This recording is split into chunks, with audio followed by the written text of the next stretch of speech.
What is the economy? The economy is simultaneously mystifying and straightforward. Everyone has experience with the economy. Everyone participates in it. Everyone knows something about it, long before the pinstripe-wearing economist appears on TV to tell you about it. The forces and relationships you investigated on your walk are far more important to economic life than the pointless ups and downs of the stock market. Yet our local economic lives are nevertheless affected, and disrupted, by the bigger and more complex developments reported in the business pages.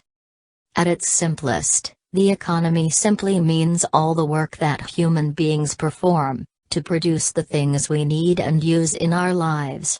By work, we mean all productive human activity, not just employment. We need to organize and perform our work. Economists call that production.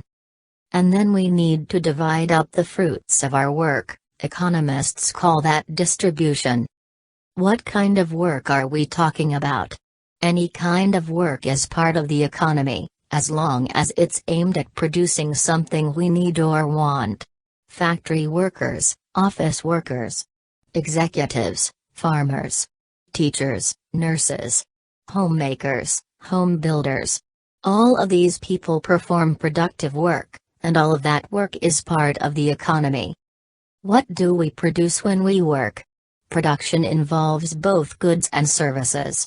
Goods are tangible items that we can see and touch: food and clothes, houses and buildings, electronics and automobiles, machines and toys. Services are tasks that one or several people perform for others: cutting hair and preparing restaurant meals, classroom instruction, and brain surgery, transportation, and auditing. Where do we perform this work? Productive work occurs almost everywhere: in private companies, in government departments and public agencies, and the home.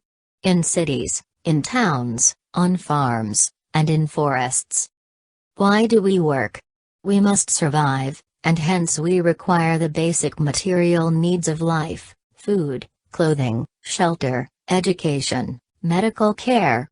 Beyond that, we want to get the most out of our lives, and hence we aim for more than subsistence. We want a greater quantity, and a greater variety, of goods and services, for entertainment, for travel, for cultural and personal enrichment, for comfort. We may also work because we enjoy it.